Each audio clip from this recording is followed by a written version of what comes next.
Hello and welcome to another episode of Healing from the Mess with me, Lizzy. Oh, I got hair on my tongue. Today I just wanted to hop on and talk about parts of C-PTSD. C-PTSD. Yeah. I was watching a workshop yesterday, and it talked about some people either internalize their pain, so they take it out on themselves, or they take it out on other people. And I was somebody who thought that feeling angry was a very negative, bad emotion. So I would take out my anger on myself, which led to a lot of self-hatred, led to self-harm, led to very complicated relationships because I would do all these things and it always like I was doing more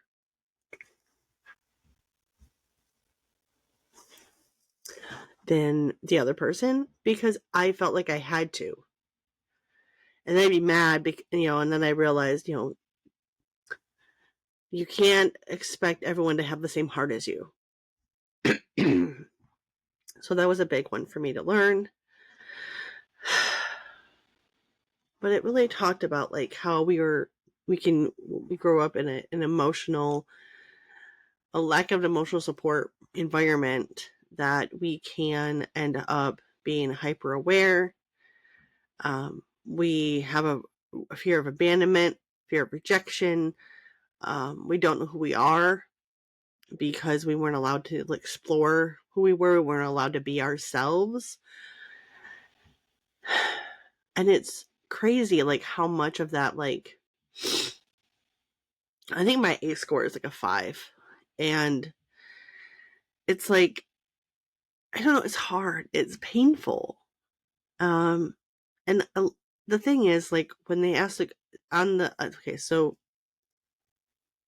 trigger warning, all right, they asked this question in the ACE score thing, when it comes to being sexually abused. And the first time I took the test, I answered that, of course, yeah, I had been, at a very young age. And now I don't know how to answer that question. For me, I moved away. I've been no contact for 6 months. And I just realized that I don't know what's true. I don't know how much of what she told me was the truth and how much was delusion. How much of it she wanted me to believe. You hear the snoring in the background. That's my old lady dog. So I don't know how to answer that question. I was told I don't remember. I would have been 2. So I don't know. Honestly, I don't remember. I just know the story.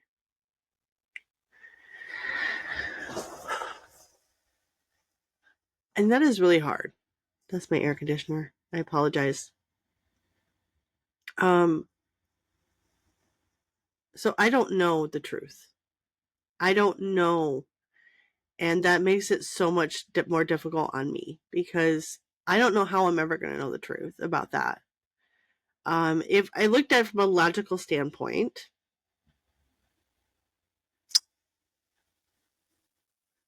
I can see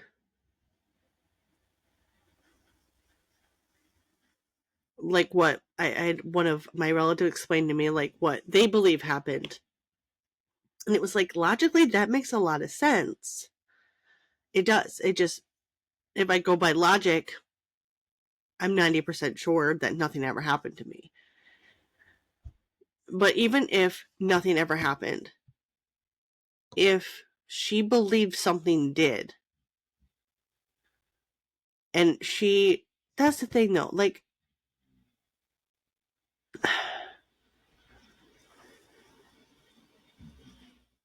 That would have been the only time she protected me.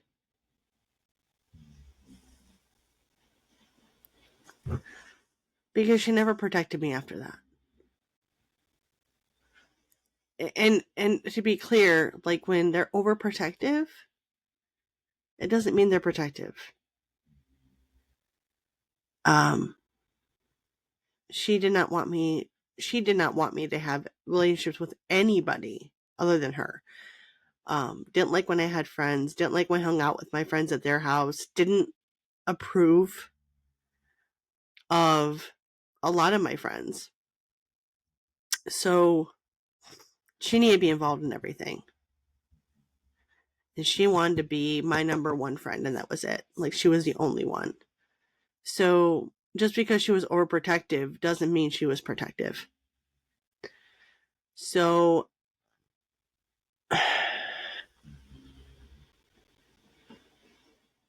I just don't know how to say she protected me when she believed that happened, because there are so many other things that go into it, like her relationship with that person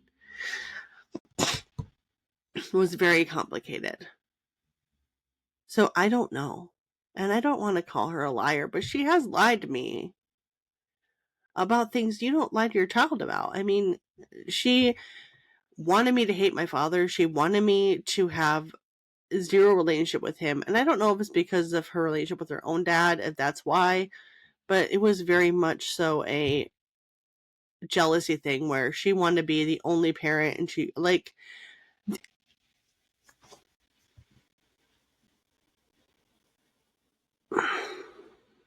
it's hard for me because my oldest, his biological father was just so inconsistent and didn't know how to make him a priority. And I fought for that relationship for 13 years of his life. I fought for it. And finally put my foot down and I said, this is the last time I'm telling you, you need to make a schedule, stick to the schedule. This has to happen. If something comes up and you can't make a phone call, make time to see him, whatever, let me know, because I can't read your mind. I don't know what's going on in your life, right? He really thought that I wouldn't step up and say something, that I would just let it slide again, because I had for 13 years. I understand that. I understand. But I was done. So I put my foot down. And I was very clear. And my husband, who has been a consistent part of my oldest son's life since he was 2, stepped up. And he adopted my son because his biological father finally agreed to sign away his rights. Now, the hardest part for me is that we were very clear that if he wanted a relationship with that boy, with our son, that all he had to do was reach out, call, text, whatever, we'll make it happen.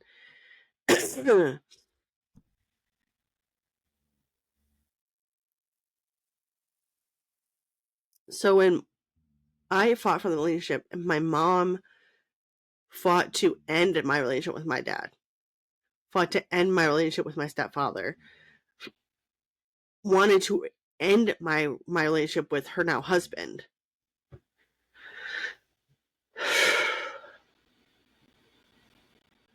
I couldn't imagine doing that to my kids, because the first priority for me, right, is to maintain a relationship with these people, especially for my kids, because that's important. She didn't want that at all. She wanted my dad to have nothing to do with us. And my dad fought for her to still be a part of our lives, even when she didn't deserve it. They're two different people. So I will never understand how she could do it, how she could lie about things, how she could lie about my dad, how she could talk she would just tell me so many horrible things that like when he started dating after they got divorced, she would either talk about it in front of me to her friends, like on the phone. She would have a whole full-blown phone conversation in front of me talking bad about my dad and his girlfriend, or she would talk to me personally, like one-on-one about my dad and his girlfriend. And that's not appropriate to do with a 10-year-old.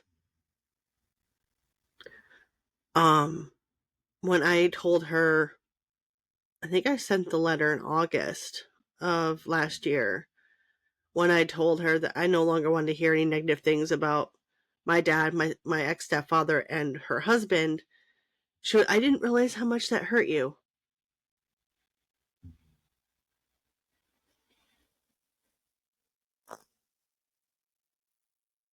Really?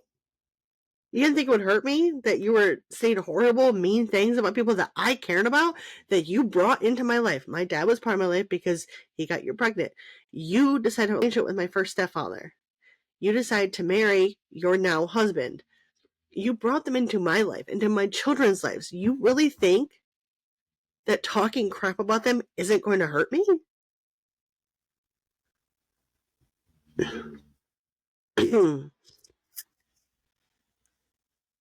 Since going no contact, and mind you, since moving away from her to now going being no contact for only 6 months, which sometimes it feels like forever and sometimes it feels like yesterday, depends on how I'm feeling emotionally, my anxiety is reduced. I'm not hyper aware. I'm still aware of my surroundings, but I'm not hyper vigilant. I don't have panic attacks out of nowhere. All these things that would cripple me don't happen anymore. Like my depression. Like I said in the previous video, I used to have it from the start of fall to the start of spring for 6 long months. And I would only have maybe 5 days a month where I wasn't depressed. 5 days a month. I thought I had PMDD. Like I really did. I moved up here. And my first winter up here, I had depression. I had like severe depression symptoms for only 3 weeks during the entire start of fall to the start of spring. 3 weeks.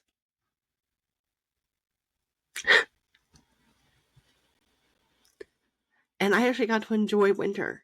I have never gotten to enjoy winter. I don't remember the last time I got to look outside and see winter, see the snow falling, see the snow on the trees, and think, "Oh my God, it's so beautiful. I'm so thankful I get to live here and see this and experience this." This past winter was the first time I can remember not hating winter. Because I didn't hate it because it was cold. I mean, no one likes the cold. But I hate it because I wasn't me for 6 months. I was sad. I was depleted of energy. I had nothing to give. And food was the only comfort I had.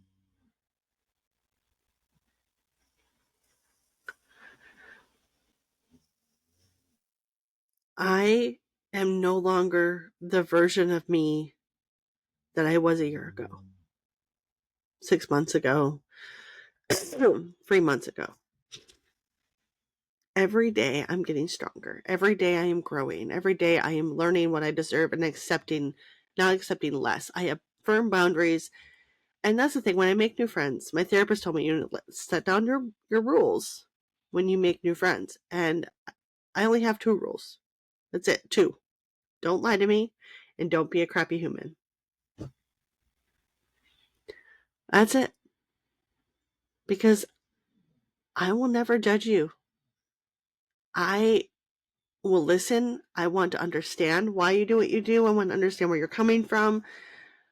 If you want my advice, I'll give you my advice. If not, I'll just listen to you vent. But don't lie to me.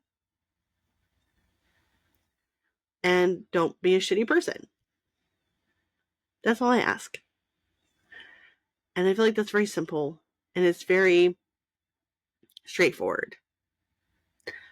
I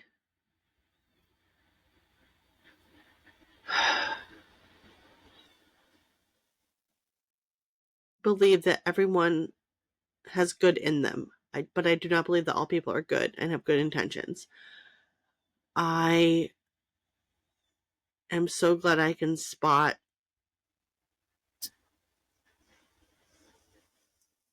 toxic behavior as quickly as I have been able to now.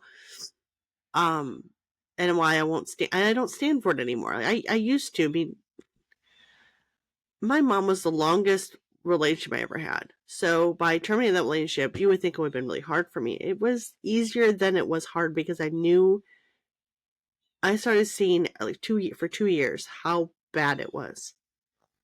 So when I cut it off, I cut it off. And I'd slowly been kind of trying to inch away, and very slowly, because I knew if I did it dramatically, there'd be a big fight, big fallout. So when I moved and she really was against it, I just was like, well, I'm doing it. This is my life. It affects me and my children. This isn't, I mean, it affects her in a indirect way, right? But it was time to move. And so I did.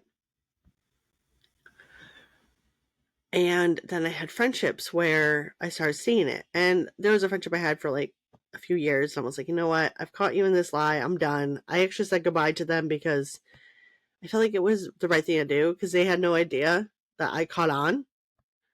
So I said goodbye and walked away. And with,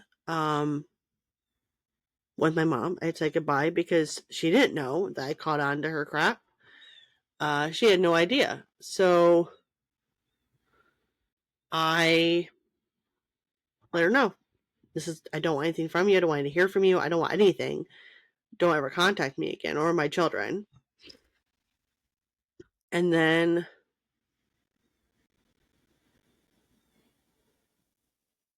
recently, now I knew this person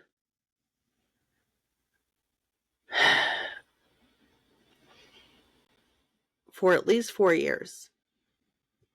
I knew there was something wrong. But because of how long the friendship had been going on for, I had a really hard time walking away. Because, and I had to remind myself that history, just because you have history with someone doesn't mean that they're supposed to, just because you have history shouldn't be a good enough reason to just stay, right? If it's bad for you.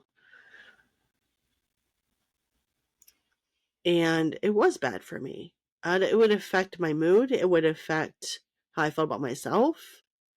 And I knew I needed to walk away, but I had a conversation first. I talked to them. I was like very straightforward about things, how I felt about certain things. And for a couple weeks, things were okay. And then they started falling back in old habits. And the worst thing was when I was told, hold me accountable. Tell me when you catch me, doing whatever. And it was like, that's not my job. Like with my children, I'm raising them to be adult human beings. I have a reason to do that. Hey, when this isn't okay, come on, like hold them accountable so they can hold themselves accountable in the future. I don't need to tell it to a grown adult. I'm sorry, I'm not doing that. If you did something that hurt me, I would, hey, I've told you I don't like when you do that, when you say that to me. Please don't say that to me. It's different from holding them accountable for their own actions that they do subconsciously on purpose. And when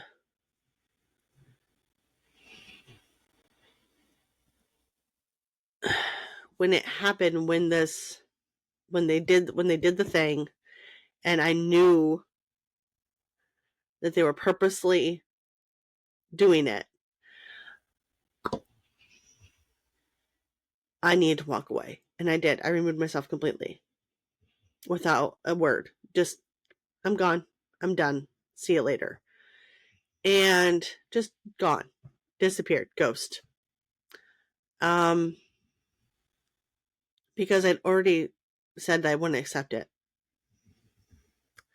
And I wouldn't tolerate it. And it was done again. And it had been done. It was here and there a little bit. And I was like, whatever, roll my eyes, move on like I always do. But not that time. And the next day I watched a tarot reading, and it talked about that it was time to like walk away and let go of something that wasn't good, wasn't healthy, was toxic. And I did that thing the day before. And I was like, you know what? You're on point, dude. Does it hurt? Yeah. It does. I hate it. I'm not good at walking away from things, especially people I care about. But I had nothing left to give this person. I had done everything I could. I tried my best. I tried to offer advice. I tried just being an ear. I've tried just being a friend, and none of it mattered.